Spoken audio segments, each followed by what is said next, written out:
Hello guys, welcome back to my YouTube channel yes chem study away of success. मैं हूं आपका educator Shivam Mishra और यहां पे क्लास 10th आपका सोशल साइंस में इतिहास मैंने पूरा आपका कवर कर दिया है, यानी कि पढ़ा दिया है। और फिर हमारा इतिहास के बाद आपका भूगोल पढ़ा रहे थे।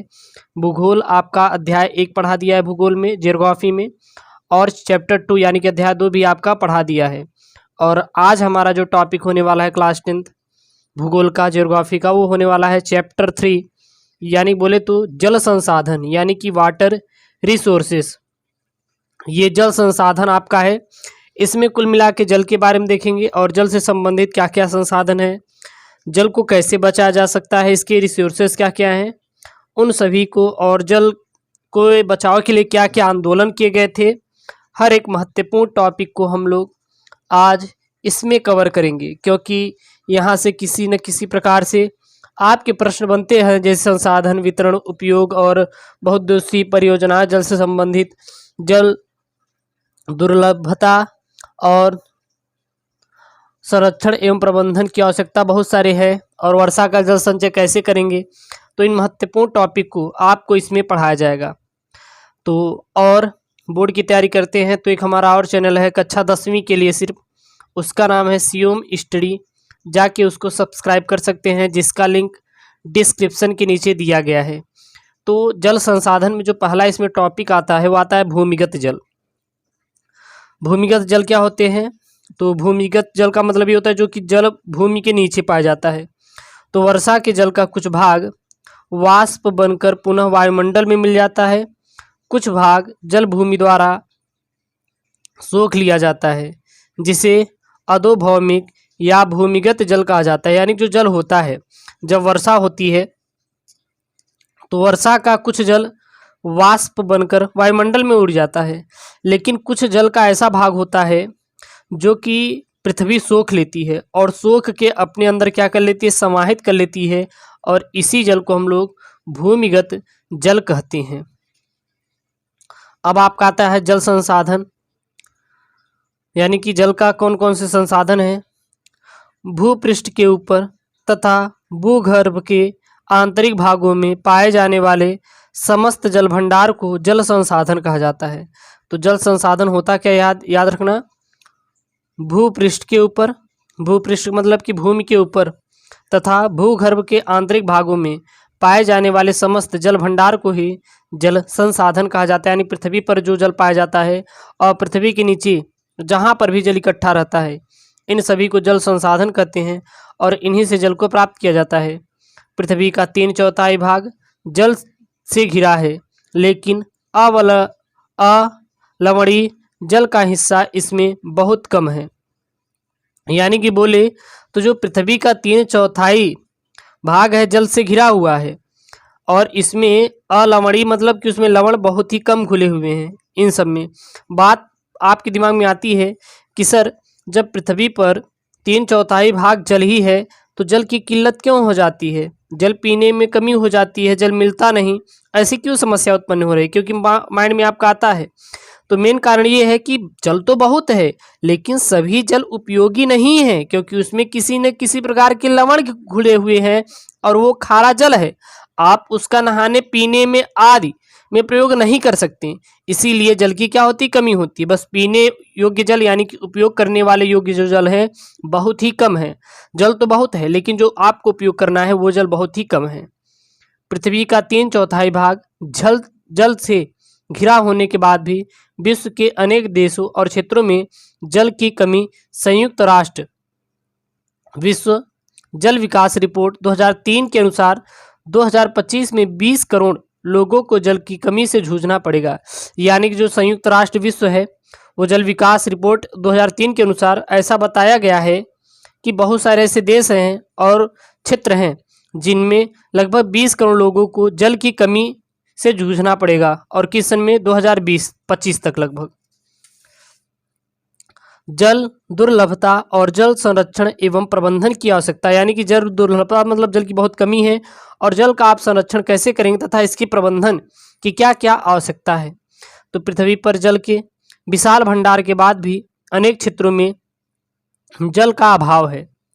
वर्षा में वार्षिक और मौसमी परिवर्तन के कारण जल संसाधनों की उपलब्धता में समय और स्थान के अनुसार भिन्नता पाई जाती है। जल की कमी का प्रमुख कारण, यानी जल की कमी का क्या क्या प्रमुख कारण है। तो जल की कमी का प्रमुख कारण जल का असमान वितरण, अतिशोषण और अत्यधिक प्रयोग होना। यानी कि पहली तो जल की कमी है, जो उपयोगी जल हैं उनका बहुत ही कम है, तथा जल का असमान वितरण, जहाँ पर जल को कम देना है वहाँ पे आप लोग अत्यधिक मात्रा में दे रहे हैं। जैसे कि अभी आपके यहाँ अगर हैंडपंप है, मान लीजिए आपके यहाँ पंपिंग सेट लगा हुआ है और आप कह सकते हैं समरसेबल एक आता है। अब आपको 1 गिलास पानी चाहिए ठंडा, और आपने क्या किया कि मम्मी मैं जाके क्या पानी को चला लूं, और आप 1 गिलास पानी के लिए पूरा समरसेबल चलाते हैं, तो पता नहीं कई यूनिट या कह सकते हैं कई लीटर पानी ऐसे ही वेस्ट हो जा रहे हैं, बर्बाद हो जा रहे हैं। तो यह सब क्या है, जल की कमी होगी धीरे धीरे। अतिशोषण और अत्यधिक प्रयोग। जल का उपयोग देखें तो बढ़ती जनसंख्या के कारण जल के उपयोग में तेजी आई है, क्योंकि जब जनसंख्या बढ़ेगी तो जाहिर सी बात है जल की मांग भी बहुत तेजी के साथ बढ़ेगी। सिंचाई में जल की अधिक खपत होने लगी है, परंतु इससे भौम जल में तेजी से गिरावट होने लगी है। इससे भोजन सुरक्षा के साथ साथ जल की उपलब्धता खतरे में पड़ गई है। जल स्रोतों पर संकट, यानी जो जल स्रोत हैं अब उन पर भी संकट आ पड़ा है। स्वतंत्रता के बाद भारत में औद्योगिकरण एवं नगरीकरण में तेजी से वृद्धि हुई और उद्योगों एवं नगरों में बढ़ते जल के उपयोग से अलवणीय जल स्रोतों पर संकट गहराने लगा है। वर्तमान में भारत में कुल विद्युत का लगभग 22% भाग जल विद्युत से प्राप्त होता है। यानी जो भारत है इसमें जो आपको विद्युत मिलता है, विद्युत मतलब जो इलेक्ट्रिसिटी, यानी बोले तो आप कह सकते हैं इलेक्ट्रिक, जिससे बल्ब जलता है, तो अगर वो देखें तो लगभग 22% जो आपको विद्युत मिलती है पूरे भारत में, वो किससे मिलती है, जल विद्युत से मिलती है। और जब जल से विद्युत का निर्माण किया जाएगा तो कहीं ना कहीं जल की भी तो खपत होगी। इसी कारण या इस कारण भी जल स्रोतों पर बहुत ही दबाव पड़ रहा है। जल की सुनिश्चित उपलब्धता बनाए रखने के लिए जल संसाधनों का संरक्षण और प्रबंधन किया जाना बहुत ही जरूरी हो गया है। अब आपका आता है बहुउद्देशीय नदी परियोजनाएं और समन्वित जल संसाधन प्रबंधन। तो ऐसी नदी घाट योजनाएं जिनसे एक ही समय में बहुत सी इच्छाएं पूरी की जा सकती हैं। इन योजनाओं से प्राप्त होने वाले लाभ इतने अधिक हैं कि इन्हें आधुनिक भारत के तीर्थ कहा जा सकता है। वर्तमान में बांध बनाकर जल का संरक्षण किया जा रहा है। देखते हैं बहुत जगह डैम्प बना देते हैं, बांध बना देते हैं, जिसके कारण जल का क्या हो रहा है, संरक्षण हो रहा है। अब आपका आता है बांध, यानी बोले तो डैम्प। ये बांध क्या है, तो बांध बहते जल को रोकने, दिशा देने या बहाव कम करने के लिए खड़ी की गई बाधा है, जो सामान्यतः जलाशय, झील अथवा जल भरण बनाती है। बांधों का वर्गीकरण उनकी संरचना और उद्देश्य या ऊंचाई के अनुसार किया जाता है। अब आपका आता है बांधों के पानी का उपयोग, यानी जो बांध है उनके पानी का उपयोग कैसे करेंगे, कहाँ कहाँ करते हैं। तो बांधों के पानी का उपयोग विद्युत उत्पादन, घरेलू और औद्योगिक उपयोग, जल आपूर्ति, बाढ़ नियंत्रण, मनोरंजन, आंतरिक नौवहन एवं मछली पालन हेतु किया जाता है। इसीलिए बांधों को बहुउद्देशीय परियोजनाएं कहा जाता है। अब आपका अगला आता है सतलुज ब्यास नदियों पर भाखड़ा नांगल परियोजना एवं महानदी पर हीराकुंड परियोजना। इसी तरह की बहुत सारी परियोजनाएं आती हैं जो कि बांध है, और इन पानी का उपयोग पूरा लगभग भारत कर रहा है। अब आपका आता है भारत में बहुउद्देशीय परियोजनाओं का विकास, यानी जो ऐसी बहुत सारी बहुउद्देशीय परियोजनाएं हैं जिनको लाकर जल का संरक्षण किया जाता है, जल का सही से उपयोग किया जाता है। और वो कौन कौन सी होती हैं देखते हैं। तो भारत में बहुउद्देशीय परियोजनाओं का विकास स्वतंत्रता के बाद तेजी से किया गया। जवाहरलाल नेहरू गर्व से बांधों को आधुनिक भारत के मंदिर कहा करते थे। अब आपका आता है बहुउद्देशीय परियोजनाओं द्वारा उत्पन्न समस्या, यानी बहुउद्देशीय परियोजनाओं द्वारा क्या क्या समस्या उत्पन्न हुई। बहुउद्देशीय परियोजनाओं द्वारा नदियों का प्राकृतिक बहाव रोकने से अनेक पारिस्थितिकी संबंधी समस्याएं उभरी हैं। बांधों के कारण अधिक तलछट जमा हो जाता है, जिससे जलीय जीवों के भोजन एवं आवास प्रभावित होते हैं, क्योंकि बहुत सारे ऐसे जीव होते हैं जिनका निवास जल में होता है और वो अपना भोजन कहीं न कहीं जल से ही बनाते हैं। अतः बांध क्षेत्रों में वनों एवं जलीय जीवों का निम्नीकरण बढ़ रहा है। अब आपका आता है जल से संबंधित कुछ आंदोलन भी किए गए थे। इन बांधों के विरोध में नर्मदा बचाओ आंदोलन एवं टिहरी बांध आंदोलन जैसे सामाजिक आंदोलन हो रहे हैं। इन बांधों के कारण स्थानीय लोगों को अपनी जमीन एवं घर से दूर होना पड़ा है, जबकि इनका फायदा कुछ चुने हुए उद्योगपति एवं नगरीय केंद्रों को भी मिल रहा है। यानी कह सकते हैं कि कुछ ऐसे ऐसे बांध होते हैं जिनको बनाकर केवल व केवल उद्योगपति एवं नगरीय केंद्र ही उसका सही से उपयोग कर सकते हैं, बल्कि वहाँ के लोगों को नहीं मिलता, क्योंकि अगर वहाँ पे बांध बना जाएगा तो कहीं ना कहीं बहुत सारा क्षेत्रफल में वहाँ पे ज़मीन भी चाहिए, और वो ज़मीन लेने के लिए जो वहाँ पे लोग बसते हैं उन्हें हटाना भी पड़ेगा। इस कारण बांधों का विरोध बढ़ रहा है कि बांध ना बनाया जाए, और बांध वहीं बनाओ ना यार जहाँ पे कोई नहीं है। ऐसे बहुत सारे स्थान हैं जहाँ पर बांध बनाए जा सकते हैं, लेकिन सब अपने फायदे के लिए, अपनी कंपनी को बढ़ावा देने के लिए, बस जहाँ पे उनकी कंपनी है वही बांध लगा के वहाँ से अच्छे से जल प्राप्त किया जाए, यही सबका उद्देश्य होता है। क्योंकि आजकल अपने काम के लिए किसी को भी दलदल में फेंका जा सकता है। अगला है नर्मदा बचाओ आंदोलन। ये नर्मदा बचाओ आंदोलन क्या है? तो नर्मदा बचाओ आंदोलन एक गैर सरकारी संगठन NGO है, जो जनजातीय लोगों, किसानों, पर्यावरणविदों और मानवाधिकार कार्यकर्ताओं को गुजरात में नर्मदा नदी पर सरदार सरोवर बांध के विरोध में लामबंद करता है। यानी कह सकते हैं कि यह हमारी जो नर्मदा बचाओ आंदोलन है यह कोई सरकारी संगठन नहीं है बल्कि गैर सरकारी है, और यह एक कह सकते हैं कि हमारा NGO है जो कि बांध के विरोध में वो वहाँ पे आंदोलन कर रही है। मूल रूप से शुरू में यह आंदोलन जंगलों के बांध के पानी में डूबने जैसे पर्यावरणीय मुद्दों पर केंद्रित था। नर्मदा बचाओ आंदोलन का उद्देश्य क्या था?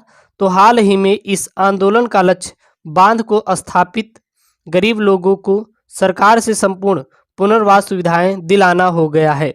यानी कह सकता है नर्मदा बचाओ आंदोलन का सिर्फ एक ही उद्देश्य है कि जहां पर बांध बनाया गया वहां से लोगों को हटाया गया, लेकिन जो लोग हटाए गए उनका घर तोड़कर बांध बनाया गया। अब उन लोगों जो हटाए गए, जिनका घर तोड़ा गया, उनको पुनर्वास कहीं ना कहीं उनको घर दिया जाए, इसीलिए आंदोलन चला गया। अब इसमें समस्या क्या है? तो सिंचाई की सुविधा उपलब्ध होने पर किसानों ने तेजी से फसल प्रतिरूप में बदलाव किए हैं। अब वे वाणिज्य फसलों की ओर आकर्षित हो रहे हैं, जिससे मृदा में लवणीकरण की समस्या उत्पन्न हो रही है। साथ ही बांधों के उपयोग में असमानता से सामाजिक विषमता भी उत्पन्न हो रही है। ये अनेक समस्याएं हैं जो कि इसके कारण उत्पन्न होती जा रही है। अब है बहुउद्देशीय परियोजनाओं की विफलता, यानी कि जो बहुउद्देशीय परियोजनाएं हैं उसमें बहुत सारी विफलताएं भी हैं। तो बहुउद्देशीय परियोजनाओं की विफलता ने उनके अस्तित्व पर प्रश्न चिन्ह लगाया है। बांधों के निर्माण का मुख्य उद्देश्य बाढ़ से बचाव करना था, मगर अत्यधिक वर्षा होने एवं तली में तलछट जमा होने पर बांधों के कारण भयंकर बाढ़ आने लगी है। तो जाहिर सी बात है, तो वो जो परियोजना है वो तो विफल हो जाएगी ना। हम लोग बांध आखिरकार क्यों बनाते हैं? जल संरक्षण के लिए, ताकि किसी जीव को ना हानि हो। अब जब भैया बांध बना देंगे तो बाढ़ आ जाएगी, जो लोग हैं बगल में बसे हुए हैं वो भी मरेंगे, जीव जंतु भी मरेंगे, तो क्या मतलब है? इसके साथ ही ऐसा माना जाने लगा कि बांधों के कारण मृदा अपरदन एवं जल जनित बीमारियां भी बढ़ रही हैं। अब आपका आता है कृष्णा गोदावरी विवाद। ये कृष्णा गोदावरी विवाद क्या है? कृष्णा गोदावरी विवाद की शुरुआत महाराष्ट्र सरकार द्वारा कोयना पर जल विद्युत परियोजना के लिए बांध बनाकर जल की दिशा परिवर्तन कर कर्नाटक और आंध्र प्रदेश सरकारों द्वारा आपत्ति जताए जाने से हुई। इससे इन राज्यों में पड़ने वाले नदी के निचले हिस्सों में जल प्रवाह कम हो जाएगा और कृषि व उद्योग पर विपरीत असर पड़ेगा। वर्षा जल संग्रहण। अब आपका आता है वर्षा जल संग्रहण, यानी कि जो वर्षा का जल है, इसको आप लोग किस प्रकार से इसको संग्रहित कर सकेंगे अपने घर में, इसको कैसे स्टोर कर सकेंगे ताकि जल को बचाया जा सके जो कि पीने योग्य है। बहुउद्देशीय परियोजनाओं की विफलता के बाद भारत की प्राचीन जल संग्रहण विधियों का उपयोग बढ़ रहा है। वर्षा जल संग्रहण का अर्थ है कि वर्षा के जल को एकत्र करके उसे पीने और कृषि कार्य में उपयोग किया जाए। पश्चिमी हिमालय के पहाड़ी एवं पर्वतीय क्षेत्रों में लोगों ने गुल अथवा कुल जैसी वाहिकाएं नदी की धारा का रास्ता बदलकर खेतों में सिंचाई के लिए बनाई जाती है। राजस्थान में पीने का जल एकत्रित करने के लिए छत वर्षा जल संग्रहण का तरीका भी आज प्रचलित है। आज भी बहुत ही प्रचलित है, क्योंकि राजस्थान में बहुत ही गंभीर समस्या है जल को लेकर, और वो लोग जब वर्षा होती है तो वहाँ पर जल वो छत से जल आता है उसको संग्रहण कर लेते हैं। पश्चिम बंगाल में बाढ़ के मौसम में लोग अपने खेतों की सिंचाई के लिए बाढ़ जल वाहिकाएं बनाते हैं। शुष्क और अर्ध शुष्क क्षेत्रों में खेतों में वर्षा जल एकत्रित करने के लिए गड्ढे बनाए जाते हैं ताकि मृदा को संचित किया जा सके और संरक्षित जल को खेती के लिए उपयोग में लाया जा सके। राजस्थान के जैसलमेर जिले में खादीन एवं अन्य क्षेत्रों में जोहड़ बनाकर वर्षा का जल संचय किया जाता है। अब आपका आता है छत वर्षा जल संग्रहण। ये छत वर्षा जल संग्रहण कैसे आखिरकार करेंगे? तो पीवीसी पाइप का इस्तेमाल करके छत का वर्षा जल एकत्रित किया जाता है। रेत और ईंटें प्रयोग करके जल का छनन किया जाता है और हौज से अतिरिक्त जल कुएं तक ले जाया जाता है। कुएं का जल भूमिगत जल का पुनर्भरण करता है। बाद में इस जल का उपयोग किया जाता है पीने ऊने के लिए। राजस्थान के बीकानेर, फालोदी एवं बाड़मेर जैसे अर्ध शुष्क और शुष्क क्षेत्रों में पीने का पानी संग्रहित करने के लिए हर घर में भूमिगत टैंक यानी टाका बनाया जाता था। टाका की सहायता से छत के वर्षा जल को संग्रह करते हैं। अब आपका आता है मेघालय। तो मेघालय की राजधानी शिलांग में देखें तो छत वर्षा जल संग्रहण प्रचलित है। यहाँ पे जो मेघालय है, मेघालय की राजधानी है क्या? शिलांग। याद रखना, मेघालय की राजधानी क्या है? शिलांग। तो जो मेघालय की राजधानी शिलांग है, वहाँ पे देखा जाए तो छत वर्षा जल संग्रहण प्रचलित है, क्योंकि वहाँ पे जो जल का संग्रहण किसके द्वारा किया जाता है? वो वर्षा जल के द्वारा किया जाता है। लेकिन वर्षा जल किसके द्वारा किया जाए? वो छतों के द्वारा किया जाता है, क्योंकि छतों पर देखते हैं छत बहुत बड़ा होता है और चारों तरफ ईंटें की दीवार जोड़ दी जाती है और जितना भी जल आता है उसको एक किनारे पीवीसी की पाइप लगा दी जाती है और वहां से जाकर एक जगह स्टोर कर लेते हैं। यह रोचक इसलिए है क्योंकि चेरापूंजी और मानसीराम, जहां विश्व की सबसे अधिक वर्षा होती है, शहर के लगभग हर घर में छत वर्षा जल संग्रहण की व्यवस्था है। घरेलू जल आवश्यकता की कुल मांग के लगभग 15.25% हिस्सों की पूर्ति छत जल संग्रहण व्यवस्था से ही होती है। और कहाँ पर होती है? मेघालय में होती है। अब इसके बाद एक आता है आपका तमिलनाडु। तमिलनाडु देखे होंगे आप लोग, पता होगा, देखे तो नहीं होंगे लेकिन पता होगा आपको। तो तमिलनाडु देश का एकमात्र राज्य है। तमिलनाडु देश का एकमात्र राज्य है जहां पूरे राज्य में हर घर में छत वर्षा जल संग्रहण ढांचे का बनाना आवश्यक कर दिया गया है। यानी जो तमिलनाडु है वहां पर ऐसा कानून बनाया गया है, यानी कानून ने सीधा बोल दिया है, जो भी अपनी सरकारी गवर्नमेंट होगी उन्होंने बोल दिया है कि हर लोग वहां पे वर्षा का जल संग्रहण लगाएंगे।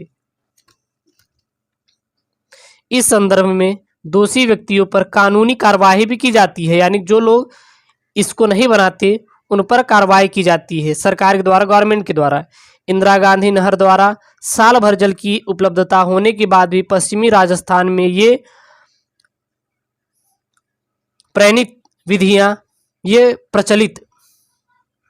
प्रचलित विधियां अपना महत्व खोती जा रही हैं, परंतु आज भी कुछ क्षेत्रों में ये विधियां बहुत ही प्रचलित हैं। तो मेरे प्यारे बच्चों, यहाँ पर जो आपका चैप्टर है वो चैप्टर क्या है? तो चैप्टर है आपका यहाँ पे जल संसाधन, वाटर रिसोर्सेज। तो यहाँ पे आपका पूरा कंप्लीट करते हैं। आशा करते हैं आपको समझ आया होगा। हर एक वीडियो आपको प्लेलिस्ट में जोड़ देंगे जहाँ से आप अच्छे से मेरे प्यारे बच्चों इसको पढ़ पाएंगे। और कोई भी दिक्कत आ रही है कहीं से भी आप कमेंट जरूर कीजिएगा। ये आपका क्लास 10th वालों के ज्योग्राफी हिंदी मीडियम वालों के लिए चैप्टर 3 है, ठीक है। हर एक चैप्टर मैं आपको अपलोड कर दूंगा ताकि आप अच्छे से पढ़ पाएं। ऐसी वीडियो चाहते हैं तो चैनल को जरूर से जरूर सब्सक्राइब करें। ओके दोस्तों, थैंक यू, जय हिंद।